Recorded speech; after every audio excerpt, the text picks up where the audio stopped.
بسم الله الرحمن الرحيم. الحمد لله رب العالمين، والصلاة والسلام على أشرف الخلائق أجمعين، سيدنا وسيد الأولين والآخرين، حبيبنا وحبيب إله العالمين، إمام المرسلين وخاتم النبيين، أبي القاسم المصطفى محمد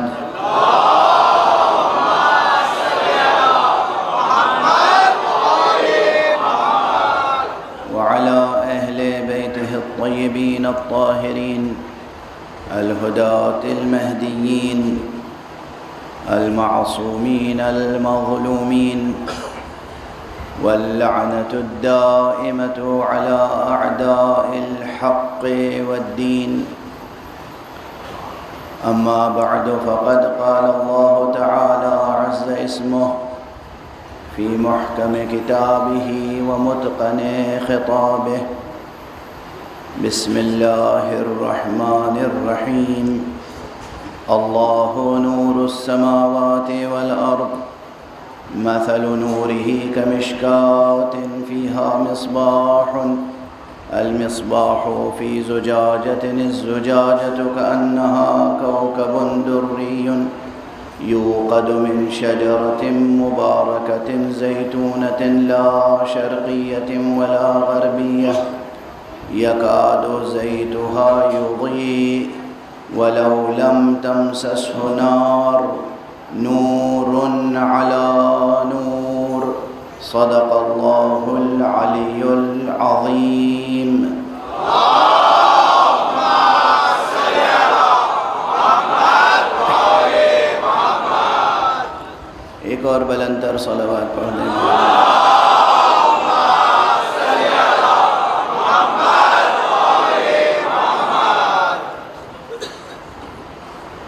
قرآن حکیم جو خود کتاب نور ہے، اس کے اس مخصوص سورے کی آیت جس سورے کا نام سورہ نور ہے، اور وہ آیت جس آیت کا نام آیت نور ہے، اور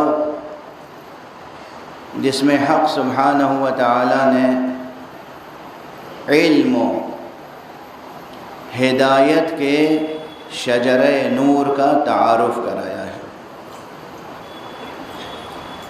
علم و ہدایت. علم خود نور ہے، ہدایت خود نور ہے. مجازن ہی نہیں، حقیقتاً نور ہے. کبھی یہ ہوتا ہے کسی چیز کو مجازن، یعنی ایک تشبیہ کے طور پر، سملی کے انداز میں یا میٹافوریکل ایکسپریشن میں، وہ جو فیگرز آف اسپیچ ہیں، جو صنائع ہیں، بدائع ہیں، جنہیں بہت ٹیکنیکل لٹریری ٹرمینالوجی میں محسنات لفظیہ اور محسنات معنویہ کہتے ہیں، جو ادب و بلاغت کی کتابوں میں یہ باتیں ہیں. لیکن بہت مشکل لفظیں میں کہتا ہوں، پھر ہر لفظ کو آسان بنا دیتا ہوں، تو ہر لفظ کی طرف توجہ کیا کیجیے. ایسا نہ ہو کہ مشکل لفظ سنی تو بس وہیں ٹھٹک کے رہ گئے، آگے بھی سن لیا کیجیے. اور کہتا اس لیے ہوں تاکہ یہ الفاظ اس منبر سے آپ کے پردہ سماعت تک پہنچتے رہیں اور آپ کے دل و دماغ میں نقش ہو جائیں. منبر حسینی اور مجلس حسینی کے فیوز و برکات تو بے شمار ہیں، لیکن اس میں سب سے سامنے کی جو خیرات بڑھتی ہے یہاں سے، وہ تہذیب سخن کی خیرات.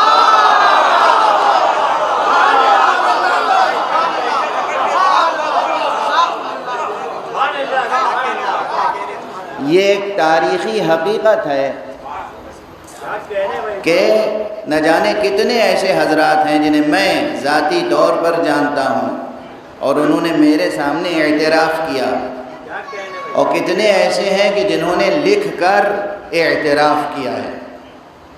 اسی بمبئی شہر میں موجود ہیں، لکھنؤ میں موجود ہیں، دہلی میں موجود ہیں، اور دنیا کے مختلف ملکوں میں موجود ہیں، جو مل کے جب گفتگو کرتے ہیں اور بہت اچھی شستہ، سلیس، نفیس، فصیح، بلیغ، مؤثر، دلنشین، جاذب توجہ اردو بولتے ہیں، اور ہم پوچھتے ہیں آپ نے اردو کہاں سے سیکھی؟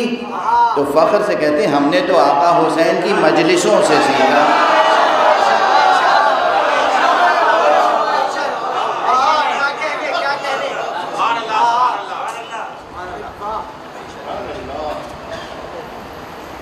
کیا کیفیت ہوگی، کتنی پاکیزہ ہوگی وہ مجلس جس مجلس میں شرکت ہو جائے تو لوگوں کی زبان پاک ہو جاتی ہے۔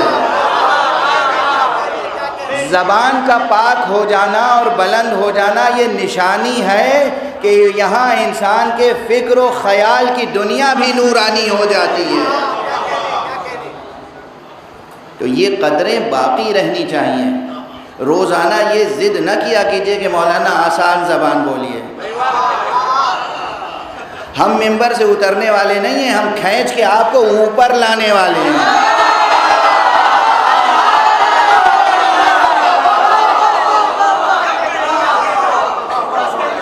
ڈائری لے کے بیٹھیے، پین لے کے بیٹھیے، قلم لے کے بیٹھیے، قلم ہمیشہ ساتھ رکھا کیجئے۔ قلم یاد رکھیے، قلم اس نیت سے بھی ساتھ رکھا کیجئے، اسے ہم ہمیشہ سینے سے لگائے رکھیں گے، اس لیے کہ یہ تمنائے رسول ہے۔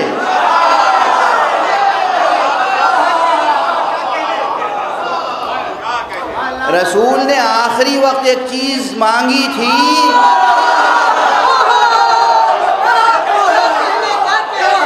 دنیا نے نہیں دی۔ ہم ہر وقت قلم ساتھ رکھیں تاکہ رسول کی یاد بھی باقی رہے، یہ رسول کا غم بھی تازہ رہے۔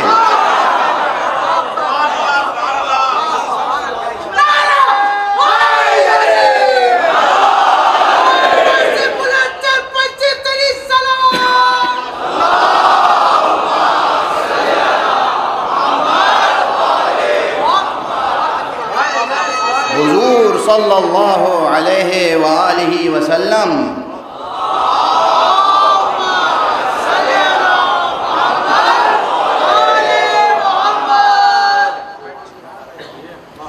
ان کی آخری تمنا، آخری خواہش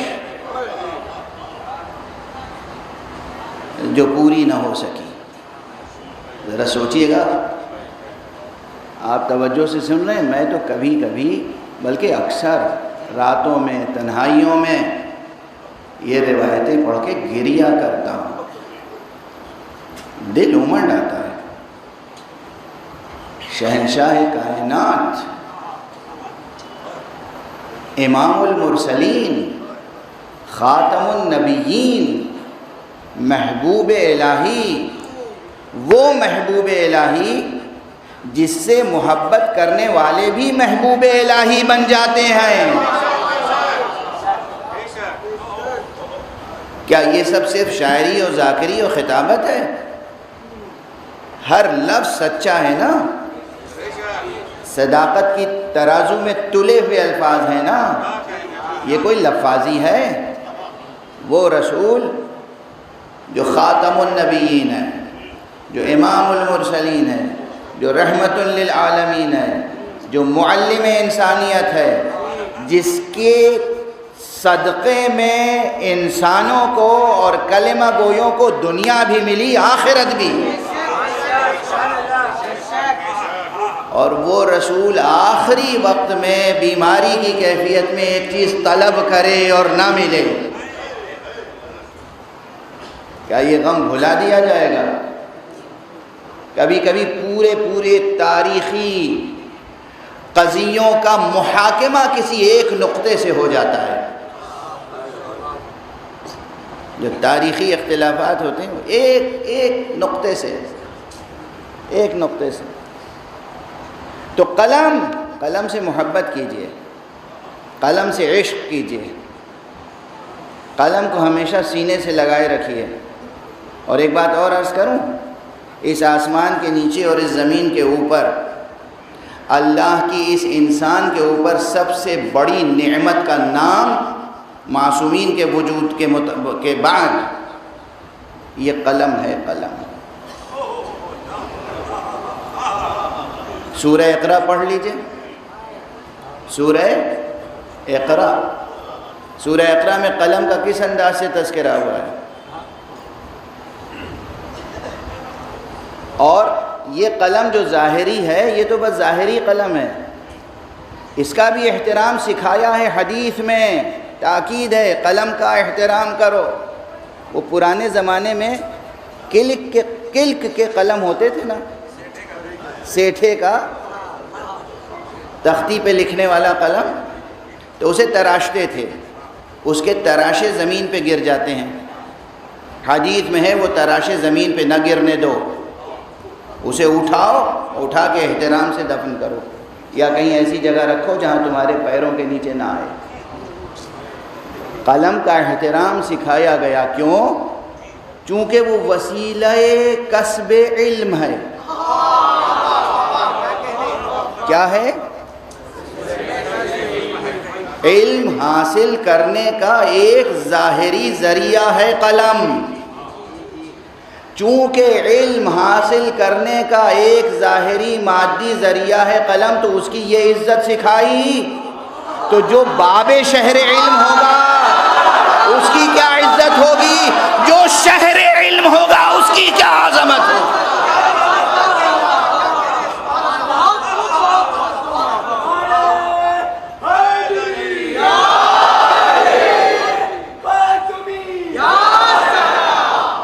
جو شہر علم ہوگا اس کی کیا عظمت ہوگی، اور جو باب شہر علم ہوگا اس کی کیا عظمت ہوگی، کتنی عزت کرنی چاہیے۔ اگر اس سیٹھے کے قلم کے تراشوں کو اٹھانے کا حکم دیا گیا ہے کہ اسے اٹھاؤ، زمین پر پھینک نہ دو، تو بجا ہوگا نا کہ جب باب شہر علم چلے تو اس کے قدموں کے نیچے کی خاک اٹھائیں، آنکھوں سے لگائیں، سر پہ رکھیں، بوسہ دیں، اور جب نماز پڑھیں تو اسی پہ پیشانی رکھیں۔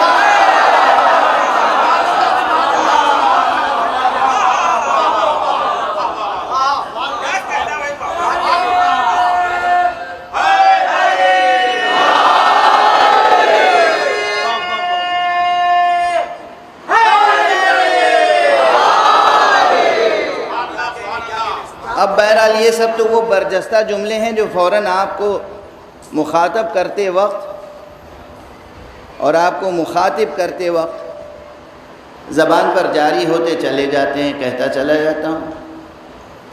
کہنا صرف یہ تھا کہ یہ شکوہ نہ کیا کیجیے کہ الفاظ بہت سخت ہیں، مجھے معلوم ہے سخت الفاظ ادا کرتا ہوں تو اس کے ساتھ آسان بھی ادا کرتا ہوں۔ اور پھر یہ بھی ہے، اس کو بلا وجہ تو نہیں کہتے کہ یہ مجلس مکتب حسینی ہے، یہ مجلس مدرسہ حسینی ہے، یہ مجلس اوپن یونیورسٹی ہیں۔ یونیورسٹی سے، کالج سے، مکتب سے، مدرسے سے آدمی کچھ نہ کچھ نئی بات سیکھتا ہے۔ یہ نہیں کہ سنی ہوئی بات سنے چلے جا رہے ہیں، سیکھنا ہے نا کچھ۔ تو قلم لے کے آئیے، ڈائری لے کے آئیے، کوئی نیا لفظ، نیا ٹاپک، نیا عنوان، نیا کیپشن، نئی ترکیب، کوئی نیا استعارہ آئے سامنے، اسے نوٹ کیجئے، جا کے ڈکشنری میں تلاش کیجئے، استادوں سے پوچھئے، اور جب تک اس کا کوئی معقول جواب دینے والا استاد نہ مل جائے تو پھر جا کے تل تھپنے سے گھر نہ بیٹھ جائیے، آرام سے جا کے سو گئے۔ انسان سونے کے لیے نہیں پیدا ہوا ہے، انسان وہ ہے کہ جو اس پوری کائنات کی ہر سوتی ہوئی حقیقت کو جگانے کے لیے پیدا ہوا ہے۔ ہمتیں بلند رکھو، ہمتیں۔ اس انسان کامل کی زندگی پر نظر رکھو جس نے ایک مرتبہ سحر کو دیکھا اور کہا اے سحر بتا کہ کبھی تو نے علی کو سوتا ہوا پایا ہے؟ شاید اسی منبر سے میں نے عرض کیا تھا، یعنی علی ابن ابی طالب اس زندہ بیدار کا نام ہے جو سحر کو جگاتا تھا، سحر اس کو نہیں جگاتی تھی۔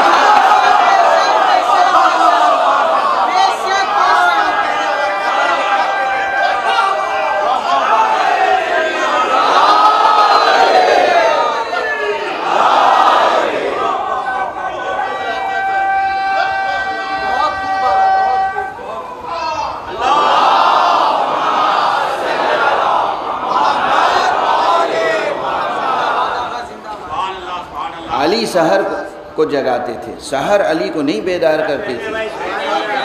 اور دوسرے مقام پر ایک جملہ اور ہے، حضرت نے، حالانکہ مصائب کے ذہن میں آتا ہے لیکن آپ کو آج سنا کے آگے بڑھوں، ایک تسلسل سے ذہن میں مضمون آ رہا ہے تو عرض کرتا جا رہا ہوں۔ یہی مولا ہیں، مولا کائنات،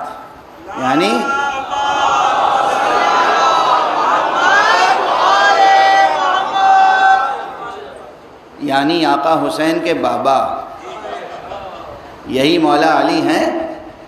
سر شگافتہ ہو چکا ہے، ضربت لگ چکی ہے، مسجد سے جب گلیم میں لایا گیا ہے گھر پر تو بس چند لمحوں کے بعد کہا کہ سب لوگ ہٹ جاؤ، مجھے تنہا چھوڑ دو اور مجھے گھر کے محراب عبادت میں تنہا چھوڑ دو۔ اور اس وقت تک مشغول ذکر و تسبیح و تحلیل و تمجید الہی کرتے رہے جب تک سورج نکل نہیں آیا۔ اور جب اس روز سورج نکل رہا تھا تو پھر علی نے سورج سے پوچھا، اے سورج بتا کبھی تو نے علی کو سوتا ہوا پایا؟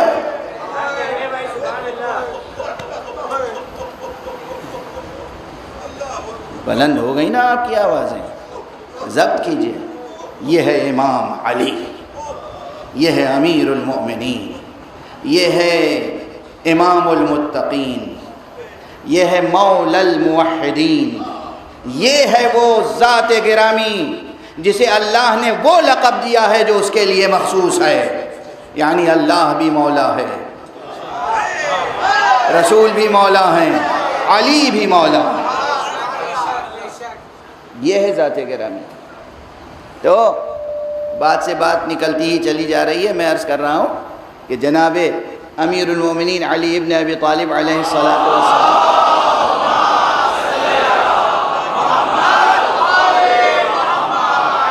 کا وجود مبارک اور خود حضور علیہ السلام کا وجود مجازات قرآنی کی تعویلات اہل بیت کے ضمن میں یہ بات آتی ہے کہ نور کا قلم جسے کہتے ہیں وہ دراصل کنیت ہے محمد مصطفیٰ صلی اللہ علیہ وسلم۔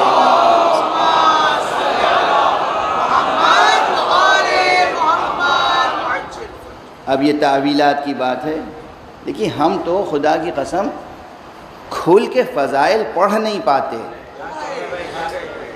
ورنہ لوگوں کا سنبھالنا مشکل ہو جائے گا۔ ہاں، لوگ فضائل کا تحمل نہیں کر سکتے۔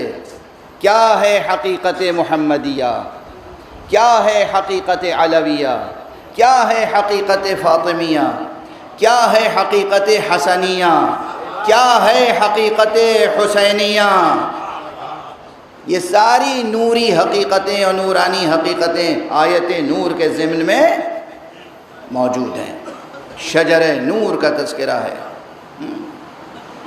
تو آج ایک بات کی طرف اشارہ کروں، صرف ایک بات کی طرف۔ اتنے مسائل سامنے ہوتے ہیں، مجھے معلوم ہے ایک موضوع میں نے سامنے رکھا، لیکن اتنے مسائل ہوتے ہیں، تقاضے ہیں زندگی کے، تقاضے۔ مجھ سے تو کوئی کہتا ہے کسی بات کا اعلان کیجئے تو اس اعلان کے لیے بھی ایک تمہید قائم کرنی پڑتی ہے، اور وقت وہی محدود ہے۔ تو بہرحال امام حسین علیہ السلام کے فضائل میں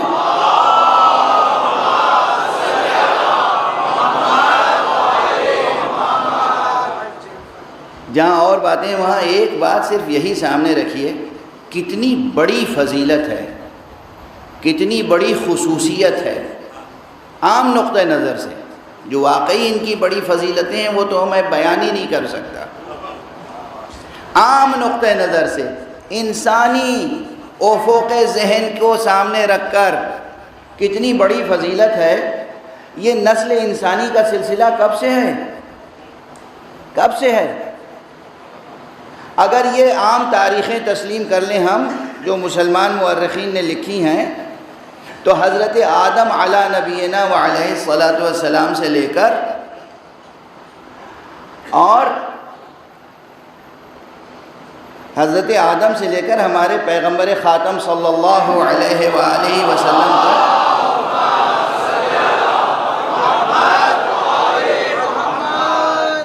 تقریباً 10,000 یا 11,000 یا 12,000 13 14,000 برس ایسے ہی گزرے ہیں عام تاریخ، ٹھیک ہے نا؟ جناب آدم سے لے کر ہمارے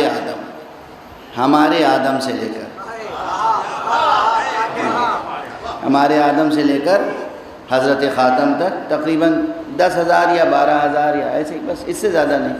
لیکن سوچئے 10,000 سال تک یا 12,000 سال تک تمام انسانوں کی اور خصوصیت کے ساتھ عرب تاریخ کو اٹھا کر دیکھیں، نسل ابراہیم، نسل اسماعیل، قریش، عرب، ہے نا، انبیاء کی تاریخ، انبیاء کی اولادیں، انبیاء کے شجرے اور اوصیاء انبیاء، بہت سے نام مکرر ملیں گے، بہت سے نام ایک سے زیادہ مرتبہ ملیں گے آپ کو، لیکن اس پورے عرصے میں یہ 2 نام اللہ نے اپنے خزانے میں چھپا کے رکھے تھے۔ ہمارے امام حسن سے پہلے اور امام حسین سے پہلے کوئی بچہ ایسا نہیں پیدا ہوا جس کا نام حسن یا حسین رکھا گیا۔ خود یہ ایک ظاہری فضیلت ایسی ہے جسے ہم کہتے ہیں عام اصطلاح میں سنگ میل۔ معلوم ہوتا ہے کہ اس کے پہلے انسانی دنیا کچھ اور تھی، اس کے بعد انسانی دنیا کچھ اور ہوگی۔ اور عرب کلچر کیا تھا؟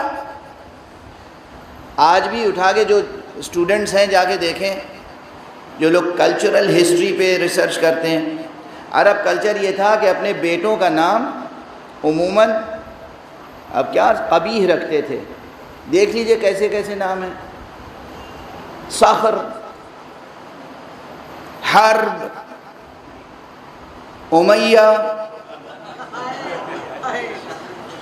مطلب اور بہت سے نام لوں یا نہ لوں، چھوڑیے جانے دیجئے۔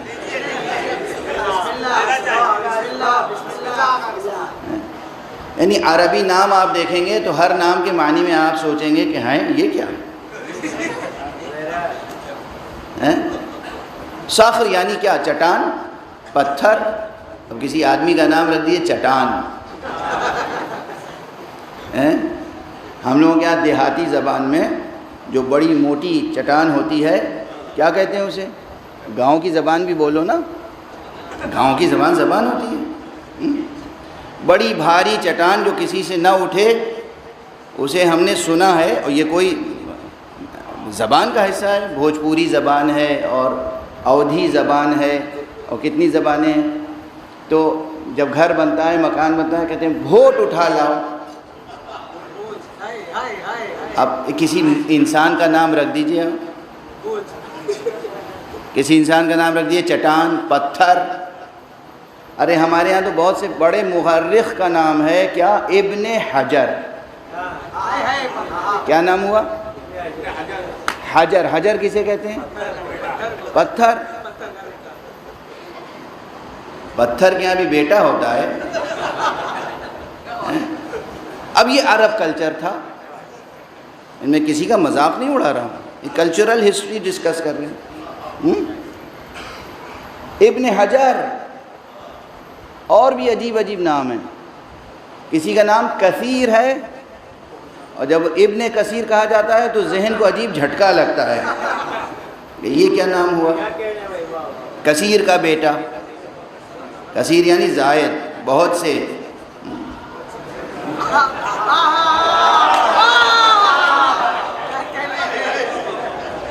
کلچر خود اپنے دیکھیے نا، کلچر کیسا کلچر ہے. ابن درید نے ایک کتاب لکھی ہے علم اشتقاق میں، اور بہت سے اور حضرات نے بھی اس روایت کو نقل کیا ہے، ادبی روایت ہے. پوچھنے والے نے پوچھا کہ بھائی تم عربوں میں یہ کیا رسم ہے، غلاموں کے نام بہت اچھے رکھتے ہو، دلاویز،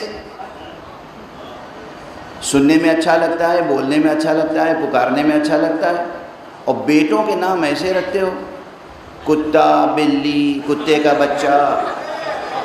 اب میں ترجمہ سنا رہا ہوں، اصل لفظ نہیں سنا رہا ہوں، ڈکشنری میں ڈھونڈیے گا جا کے. اژدہا، پتھر، چٹان، یہ سب کیا ہے؟ بیٹوں کے نام ایسے رکھتے ہو اور غلاموں کے نام اچھے اچھے رکھتے ہو. یہ عرب کلچر تھا کون سا؟ جاہلیت والا.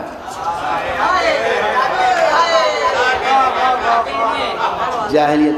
کہا کہ ہم اپنے بیٹوں کا نام رکھتے ہیں دشمنوں کے لیے، غلاموں کا نام رکھتے ہیں اپنے لیے. ہم اپنے چھوٹے موٹے دن بھر کے کاموں کے لیے صبح سے شام تک غلاموں کو آواز دیتے ہیں، ارے پانی لے آنا، روٹی لے آنا، سودا لے آنا، یہ کر دینا، وہ کر دینا. جب ہم اپنے غلاموں کو پکاریں تو اچھا لفظ ہو اور ہمیں سننے میں اچھا لگے، بولنے میں اچھا لگے. بیٹوں کا نام رکھتے ہیں دشمنوں کو خاطر میں رکھ کر، کہ دشمن اگر ہمارے بیٹا کے نام لے تو اس کے لیے ایک مکروہ نام سامنے آئے. کریہ، مکروہ، درشت، خوش، کھردرا. کیا کہوں، کیسے میں اس جاہلیت کی ذہنیت اور تہذیب کو کن لفظوں میں سمجھاؤں. یہ سب کتابوں میں درج ہے. اچھا، تو جس تہذیب میں اور کلچر میں یہ تھا کہ بیٹوں کے نام ہمیشہ مکروہ رکھے جائیں یا سخت رکھے جائیں، درست رکھے جائیں، دشمنوں کو سامنے رکھ کے ذہن میں رکھ کے نام رکھے جائیں، نام رکھنا یہ بہت بڑی کلچرل علامت ہے. انسان کے ذہن اور قلب اور زبان اور تہذیب کی پوری علامت ایک لفظ میں ظاہر ہوتی ہے جو وہ اپنا یا اپنے بیٹے کا نام رکھتا ہے. سمجھ رہے ہیں آپ؟ زبان کی لطافت، تہذیب کی لطافت، دل و دماغ کی روشنی ظاہر ہوتی ہے جب آپ اپنے بچے کا نام رکھتے ہیں. تو یہ تھی جاہلیت کی صورتحال. تاریخ گواہ ہے کہ سب سے پہلے دشمن کو سامنے رکھ کے نہیں، خود کو سامنے رکھ کے نہیں، خدا کو سامنے رکھ کے اپنے بچوں کا حسین ترین نام سرکار رسالت مآب محمد مصطفیٰ صلی اللہ علیہ وآلہ وسلم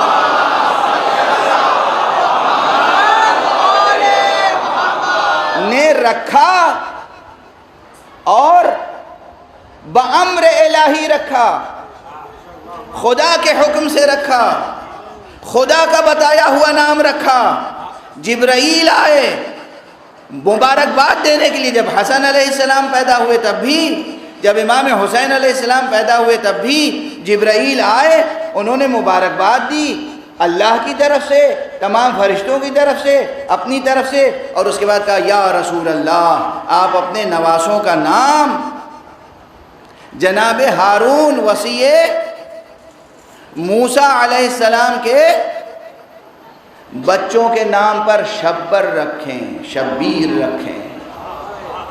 پیغمبر نے فرمایا یہ سریانی اور عبرانی زبانوں میں نام ہیں، ہم تو عربی زبان رکھتے ہیں. کہا پھر شبر کا نام حسن رکھیے، شبیر کا نام حسین رکھیے.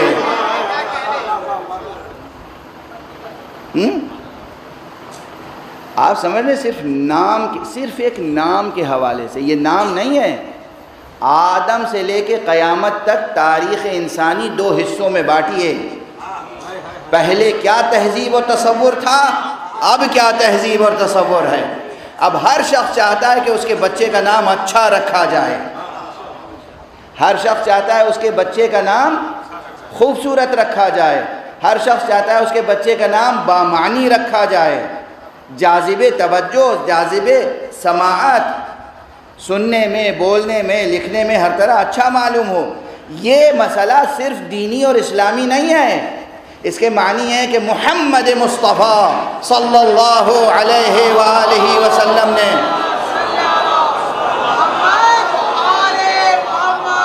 پورے عالم انسانی کی سوچ بدل دی، فکر بدل دی، تہذیب بدل دی اور بچوں کی قدر شناسی سکھا دی۔ تو خود یہ نام نامی حسین تاریخ کا منفرد نام ہے۔ آقا حسین سے پہلے کسی کا نام حسین نہیں ہوا۔ اب بعد میں لوگ ان کے نام نامی پہ اپنا نام رکھتے ہیں، بچوں کے نام رکھتے ہیں، یہ ایک الگ بات ہے۔ ان سے پہلے کسی کا نام حسین نہیں ہوا، اور ان کے بھائی حسن سے پہلے کسی کا نام حسن نہیں ہوا۔ اور پھر حسن اور حسین دونوں نام مشتق کس مادے سے ہیں؟ روٹ ورڈ کیا ہے؟ حسن، ہے سین نون، حسن۔ اور یہ حسن ہر طرح کا حسن جہاں بھی ہو کائنات میں، اس کا سرچشمہ تلاش کیجئے گا تو ان دو جوانوں میں مل جائے گا۔ بہشت کا حسن بھی انہی کے دم قدم سے قائم ہے، اس زمین کا حسن بھی ان کے دم قدم سے قائم ہے، کہکشاؤں کا حسن بھی ان کے دم قدم سے قائم ہے۔ خدا کی قسم یہ اللہ کے 5 انوار وہ ہیں کہ پوری کائنات میں، مخلوقات میں، امکانات میں جہاں کہیں بھی روشنی کی کوئی کرن یا نور کا کوئی پرتو ہے، وہ انہی کے روح مبارک کا عکس ہے۔ یہ ہے نور مجرد، خصوصیت کے ساتھ حضرت امام حسین علیہ السلام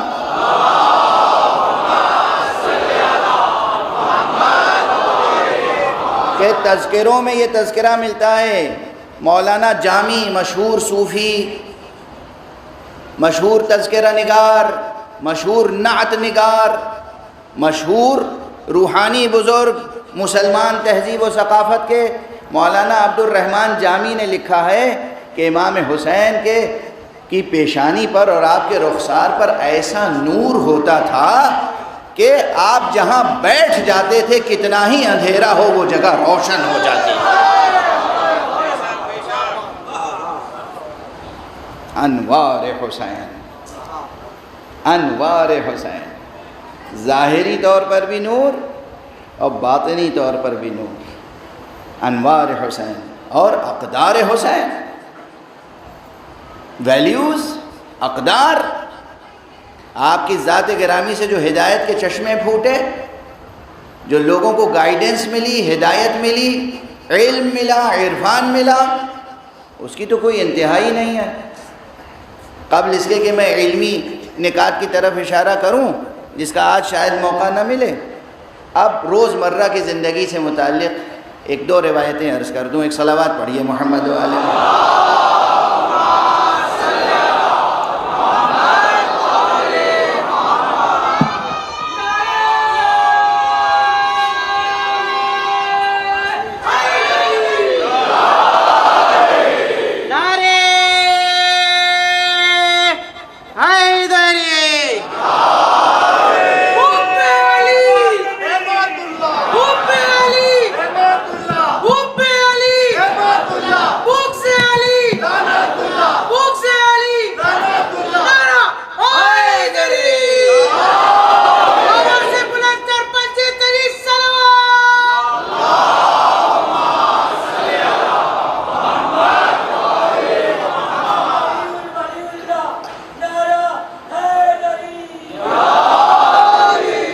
امام حسین تشریف لے جا رہے ہیں۔ اچھا اس سے پہلے ایک واقعہ اور سن لیجیے۔ بیٹے کس کے ہیں؟ بیٹے کس کے ہیں؟ مولا علی کے بچپن کا واقعہ سناؤں آپ کو؟ شاید یہ واقعہ زیادہ ذکر نہیں ہوتا۔ مولا علی کا جب ظاہری بچپن کا زمانہ تھا تو اکثر اپنی مادر گرامی حضرت فاطمہ بنت اسد سے کہتے تھے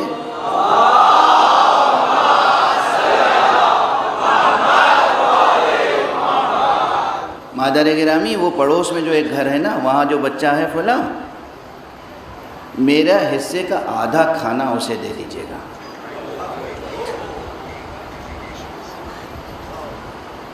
بیوی کہتی تھی میں پہلے سب گھروں میں بھیج چکی ہوں، کہا نہیں مگر میں چاہتا ہوں کہ میرے حصے کا آدھا کھانا اسے دیا جائے۔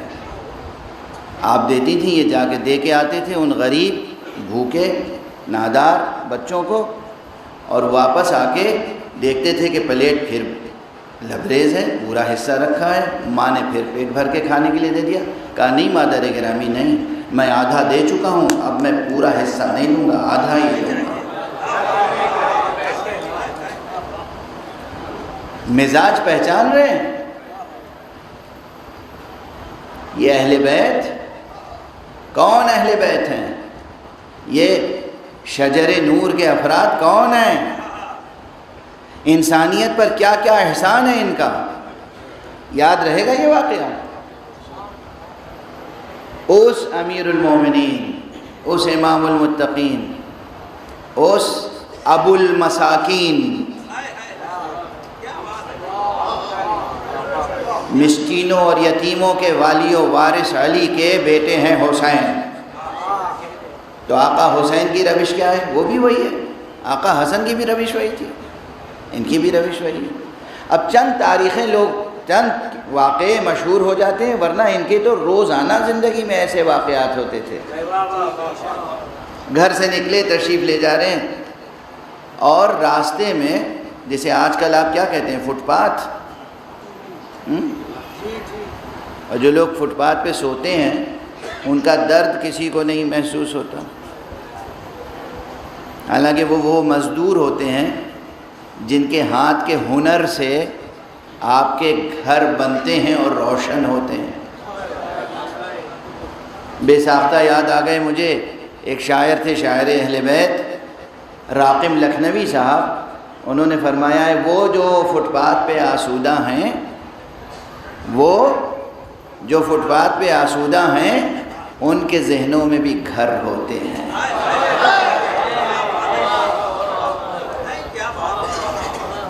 وہ جو فٹ پاتھ پہ آسودہ ہیں ان کے ذہنوں میں بھی گھر ہوتے ہیں۔ بہرحال ان کی کون قدر کرتا ہے؟ ماشاءاللہ جس کے پاس جتنا زیادہ روپیہ پیسہ ہو جاتا ہے وہ اتنی ہی اونچی گاڑی پہ بیٹھ کے زن سے نکل جاتا ہے۔ کون رک کے دیکھتا ہے؟ کون ٹھہر کے کسی کو دیکھتا ہے کیا کھا رہا ہے، کیسے کھا رہا ہے؟ آقا حسین اپنے فرس پر ہیں، گھوڑے پر چلے جا رہے ہیں، دیکھا کہ کچھ حبشی جوان، حبشی سیاہ غلام، سلیوز، یہ بیٹھے ہوئے سوکھی روٹی کھا رہے ہیں، اور ان میں سے ایک نے کہا ابو عبداللہ ہمارے پاس یہی میسر ہے، آئیے آپ ہمارے ساتھ بھی کھانا کھا لیجیے۔ آقا نے فوراً گھوڑا روکا، اتر آئے، وہیں زمین پر ان کے ساتھ بیٹھ گئے۔ حسین حسین حسین، شفقت کے ساتھ، محبت کے ساتھ بیٹھے، اور تھوڑا سا جو بھی اس سوکھی روٹی سے کھایا، اور جب دیکھا کہ سب کھا چکے، کہا دیکھو بھئی تم نے ہمیں دعوت دی، ہم نے تمہاری دعوت قبول کی، اب میں دعوت دے رہا ہوں، سب لوگ چلو میرے ساتھ۔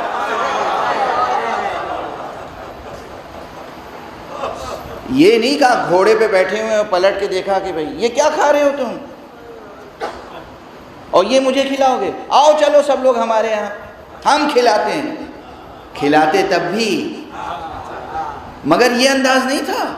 اور ہمارے یہاں جیسے ہی انہوں نے کہا ابو عبداللہ فرزند رسول، ارے ہمارے ساتھ بھی کھائیے، گھوڑے سے اترے، زمین پر بیٹھے، ان کی سوکھی روٹی میں سے کچھ تناول فرمایا، اور اس کے بعد کہا کہ تمہاری دعوت ہم نے قبول کی، اب تم ہماری دعوت قبول کرو، چلو۔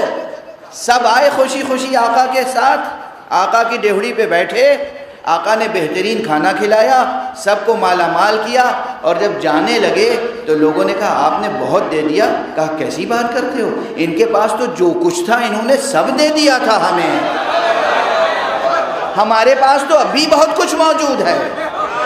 اسے کہتے ہیں سخی حسین۔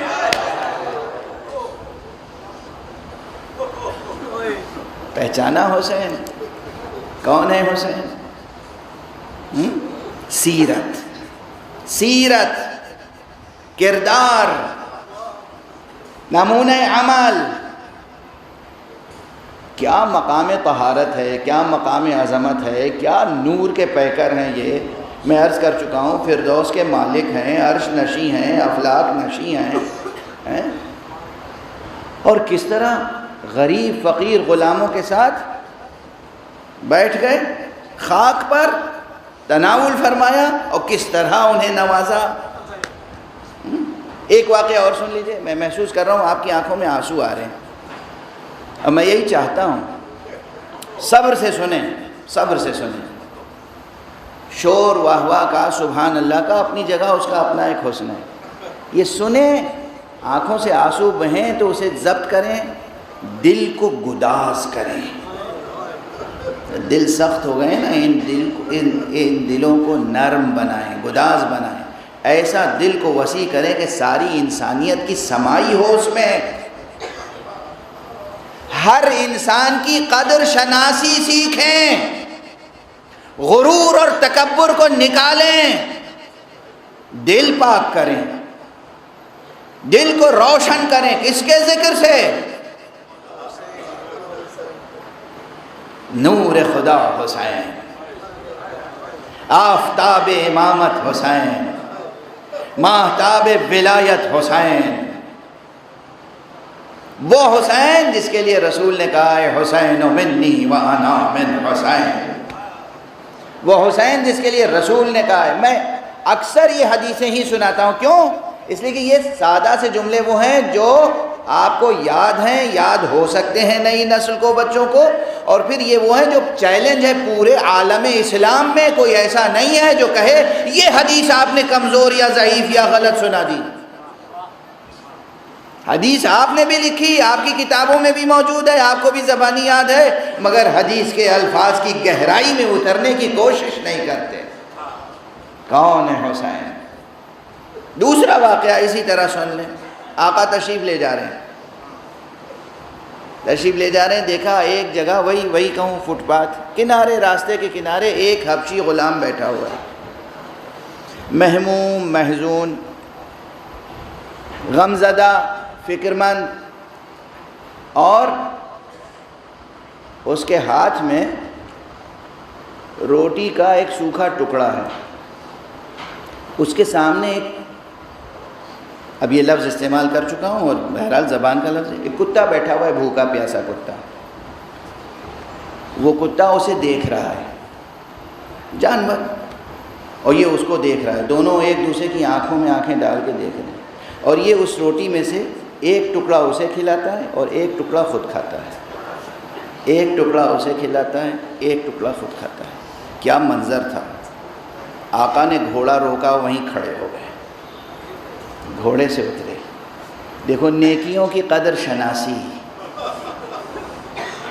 آقا حسین کا تذکرہ. کیا گھوڑے سے اتر آئے، اس کے پاس آئے. تم کس محبت سے اس کتے کو کھلا رہے ہو؟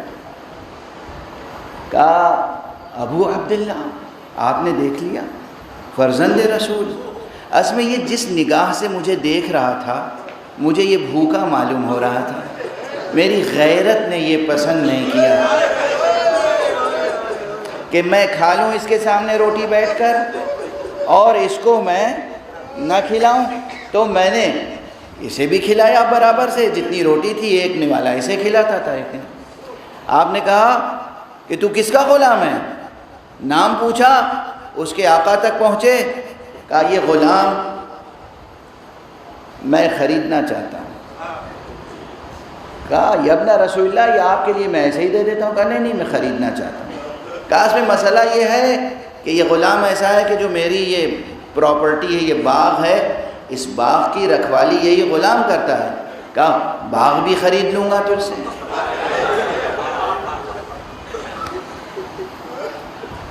غلام کو خریدا، باغ کو خریدا. باغ غلام کے نام لکھ دیا اور غلام کو کہا تو اللہ کی راہ میں آزاد ہے.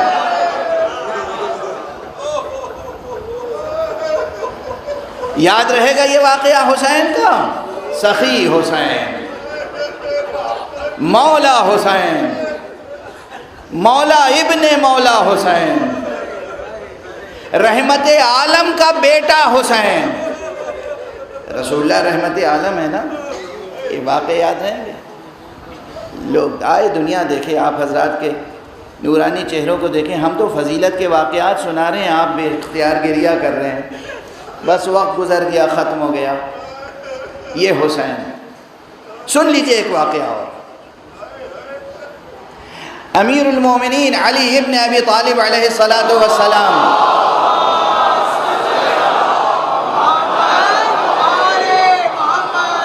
کی حیات طیبہ میں، آپ کی زندگی میں، کوفے میں، جس وقت آپ کی ظاہری خلافت کا زمانہ تھا، کوفے میں قحط پڑا، قحط سالی، بارش نہیں ہوئی۔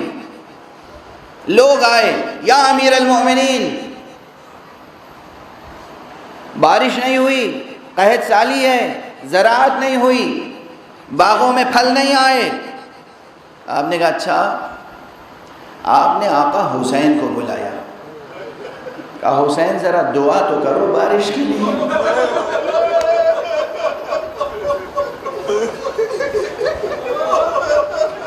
روایت میں ہے آقا حسین نے دونوں ہاتھ بلند کیے، پروردگار اللہم معطی الخیرات منزل البرکات اسقنا ارسل علینا السماء مدرارا واسقنا غیثا غدقا۔ دعا فرمائی پروردگار ہمیں پانی سے سیراب کر دے۔ آقا کی دعا ختم نہیں ہوئی تھی،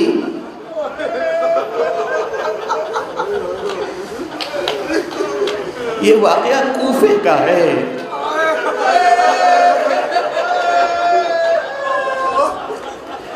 یہ واقعہ کوفے کا ہے۔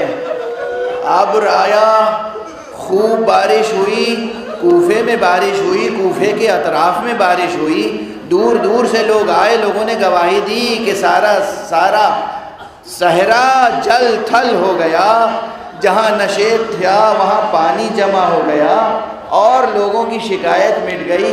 یہی کوفہ ہے جس نے حسین کو پیاسا رکھا۔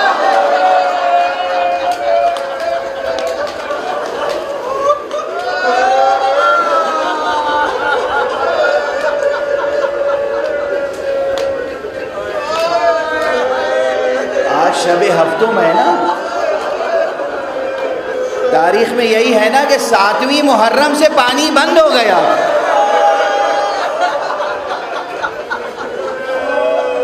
یہی کوفہ ہے جہاں حسین کی دعا سے جو کوفہ سیراب ہو چکا۔ حسین کا یہ احسان بھول گیا۔ اجرکم علی اللہ، خدا آپ کو کسی غم میں نہ رلائے سوائے غم حسین کے۔ غم حسین میں کبھی آپ کی آنکھیں خشک نہ ہوں۔ پیاس کا سلسلہ شروع ہو گیا، بندش آگ کا سلسلہ شروع ہو گیا، دریا پہ پہرے بٹھا دیے گئے، خیام حسینی میں جو پانی ہے رفتہ رفتہ ختم ہوا، اور بچوں کی زبان پر العطش العطش۔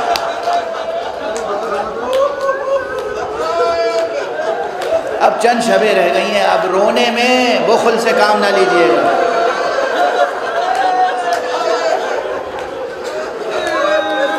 اتنا آنسو بہائیں کہ گناہ دھل جائیں، اتنا آنسو بہائیں کہ دل کی زمین زرخیز ہو جائے، اتنا آنسو بہائیں کہ جنت کے باغ لہلہا اٹھیں۔ آپ اپنے ان آنسوؤں کی قدر و قیمت جانتے ہیں؟ یہ آپ کے آنسو ہیں جو کبھی در بن جاتے ہیں اور رومال زہرا میں جگہ پاتے ہیں۔ یہ آپ کے آنسو ہیں جن سے باغہائے بہشت ریاض خلد سیراب ہوتے ہیں۔ آنسو بہائیں، اور یہ تو سب تذکرے اسی لیے کیے جاتے ہیں تاکہ واقعات یاد ہو جائیں۔ کربلا بے شک آقا حسین کی قربان گاہ ہے، مگر اس قربان گاہ میں آقا حسن کا لہو بھی شامل ہے۔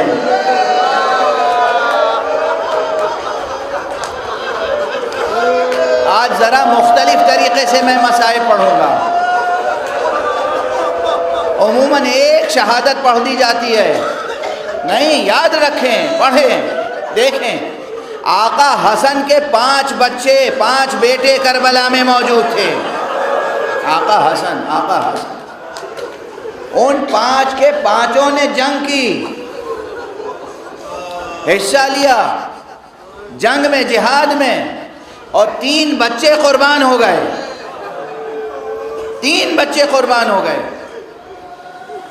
یہ قربانیاں وہ ہیں سادہ، صرف سادہ تاریخی بیان عرض کر رہا ہوں، کوئی اس میں عبارت آرائی نہیں ہے، کوئی زیب داستاں کے لیے اضافہ نہیں ہے، صرف تاریخ، کوئی شاعرانہ بیان نہیں ہے، کوئی خطیبانہ بیان نہیں ہے، صرف تاریخ کے جملے تاکہ یاد رہیں۔ اور یاد ہیں آپ کو، میں تو صرف یاد دہانی ہوتی ہے ممبر سے مصائب میں، اور کیا ہو سکتا ہے۔ آقا حسن کے 3 بیٹے آقا حسین پہ قربان ہو گئے۔ جب آقا امام حسن کی شہادت ہو رہی تھی، وفات ہو رہی تھی، آقا حسن نے جو وصیتیں کی تھی امام حسین سے، کہا تھا بھیا حسین میرے بعد، ظاہر ہے میں امام وقت ہوں، اب تم امام وقت ہو، یہ کائنات تمہارے حوالے، یہ اسلام تمہارے حوالے، یہ امت تمہارے حوالے۔ اور اس کے بعد کیا کہا، یہ میرا کنبہ بھی تمہارے حوالے۔ یہ جو میرے بچے آج یتیم ہو رہے ہیں بھیا حسین، انہیں بیٹوں کی طرح تم ہی پالنا۔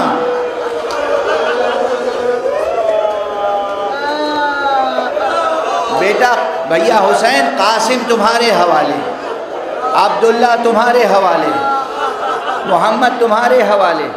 اپنے بچوں کو آقا حسین کے حوالے کیا۔ آقا حسین ابھی سن چکے ہیں، جو غلام حبشی پہ کیسی شفقت کرتے تھے، وہ اپنے بھائی کے بچوں پہ کتنی شفقت کرتے ہوں۔ اسی لیے میں کہتا ہوں آقا حسین نے قاسم کو جینے کے لیے پالا تھا، مرنے کی اجازت کیسے دیتے؟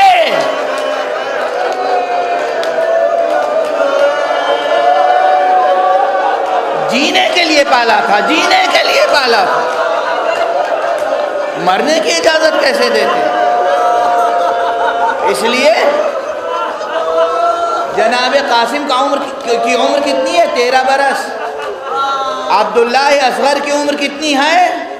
11 برس۔ دونوں بچوں کا، بس آج دونوں بچوں کی شہادت کی طرف اشارہ کر دوں، صرف شہادت تو نہیں پڑھ پاؤں گا، اشارہ کر دوں۔ ایک جناب قاسم ہیں اور ایک ان سے بھی چھوٹے ہیں، جناب عبداللہ اصغر۔ دونوں بچوں نے کس طرح آقا حسین پر جان دی ہے۔ جناب قاسم تو آپ سنتے رہتے ہیں، شب بھر ماں نے آراستہ کیا، سجایا، کیونکہ قاسم کا حسن بے نظیر تھا۔ کیسا تھا؟ بس ایک جملہ آپ حضرات کا سنا ہوا ہے، اکثر کہتا ہوں، جب جناب قاسم نکلے ہیں خیمہ گاہ سے جنگ گاہ کی طرف گئے، تو دشمن فوج نے گواہی دی، ایک ایسا بچہ آیا جس کا چہرہ بدر کامل کی طرح تھا، 14ویں کی چاند کی طرح نورانی بچہ تھا۔ جو بچہ دشمن کی نظر میں 14ویں کا چاند ہو، ارے ماں کی نگاہ میں کیسا؟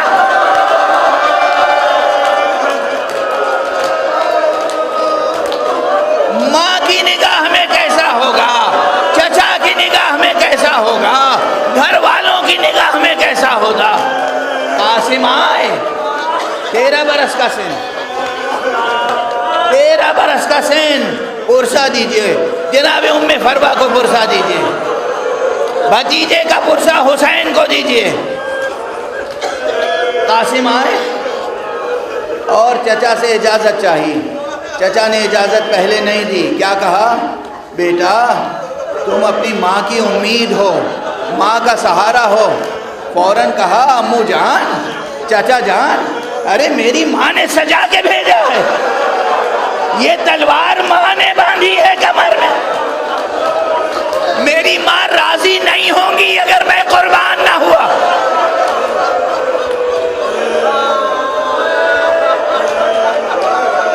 کئی مرتبہ قاسم نے التجا کی، اصرار کیا۔ اس کے بعد تاریخ میں ہے، مقاتل میں ہے، روایتوں میں ہے، آقا حسین نے ایک بھتیجے کو سینے سے لگایا، اتنا روئے کہ ادھر چچا غش کھا کے گرے، ادھر بھتیجا غش کھا کے گرے۔ قاسم کا جدا کرنا حسین کے لیے آسان نہیں تھا، آسان نہیں تھا۔ بالآخر بہت سی تفصیلات جو آپ سنتے رہتے ہیں مختلف ذاکروں سے، اسے میں ذکر نہیں کر رہا ہوں، وقت بھی نہیں ہے۔ جناب قاسم نے اجازت لے لی چچا سے، میدان میں گئے۔ انداز کیا ہے ذرا دیکھیے تو، معصومیت کا کیا عالم ہے، شجاعت کیسی ہے، بہادری کیسی ہے، دشمن سے بے پرواہی کیسی ہے، زندگی اور اس دنیا سے بے پرواہی کیسی ہے۔ کہتے ہیں کہ زرہ بھی جسم پر نہیں تھی، ایک ہلکا سا کرتا، اور گھوڑے پر تشریف فرما ہوئے تو پاؤں رکاب تک نہیں پہنچتا تھا۔ دشمن نے دیکھا تو نالین کا تسمہ ٹوٹا ہوا تھا۔ جنگ کے لیے جا رہا ہے شہزادہ، جنگ کے لیے جا رہا ہے امام زادہ۔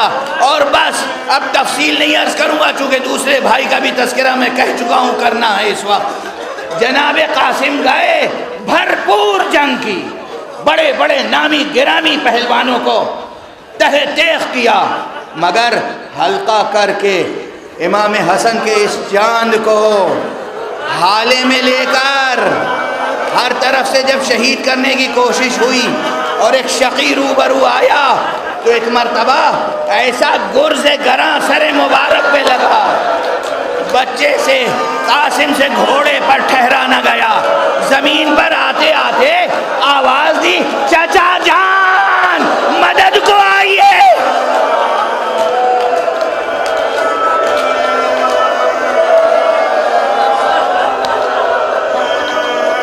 بہت روئیں گے آپ، بہت گریہ کریں گے۔ ارے محرم کی مجلسیں تو ہوتی ہی ہیں گریہ کے لیے۔ فضائل سنیے گا پورے سال کے سال، یہ تو دن ہے رونے کے اور پرسہ دینے کے، اور وہ بھی قاسم کے غم میں رونا۔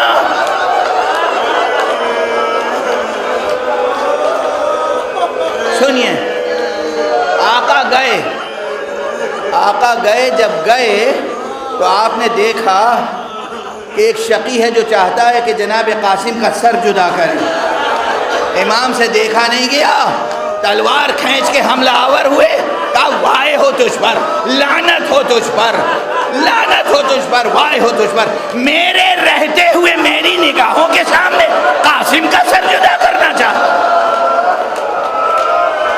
اس شقی کو بچانے کے لیے جو دشمن فوج آئی، ادھر کا لشکر ادھر، ادھر کا لشکر ادھر، ارے قاسم!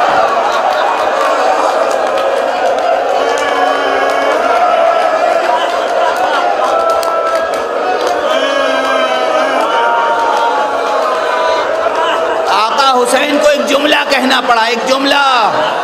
کیا جملہ تھا؟ میرے بچے قاسم، مجھے شرمندگی ہے، میں شرمندہ ہوں کہ تم مدد کے لیے پکارو اور میں مدد بھی نہ کر پاؤں۔ اجرکم اللہ، خدا آپ کی زندگیوں میں برکت عطا فرمائے، آپ خوب پرسہ دے رہے ہیں۔ بس قاسم کے چھوٹے بھائی کا کارنامہ بھی سن لیجئے۔ یہ کارنامہ اس وقت ہے جب سب ختم ہو چکے ہیں، اصغر بھی شہید ہو چکے ہیں۔ آقا حسین جب گھوڑے سے زمین پر آئے، آقا حسین جب گھوڑے سے زمین پر آئے تو در خیمہ سے ایک بچہ نکلا 11 برس کا، اور اس نے دیکھا کہ کوئی شقی ہے جو چچا کے سر پہ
پروردگار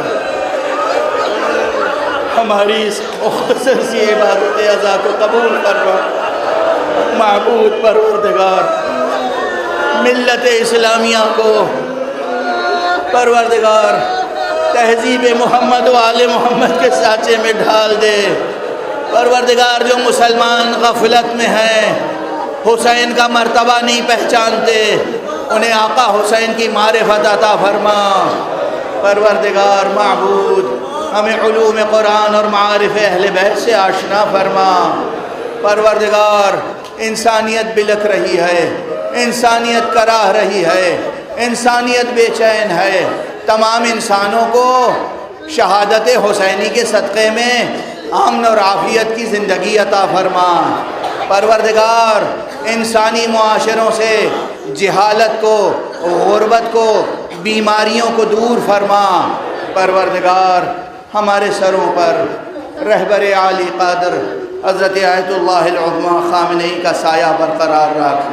پروردگار ہمارے سروں پر حضرت آیت اللہ العظمیٰ سید علی سیستانی کا سایہ برقرار رکھ۔ پروردگار جتنی مرجعیات رشیدہ ہیں ان کو اپنی خاص حفظ و امان میں رکھ۔ اے پروردگار معبود اپنے ولی آخر کو اذن ظہور عطا فرما اور ان کے ہاتھوں سے اپنی رحمت و رافت و عدالت کا پرچم لہرا دے۔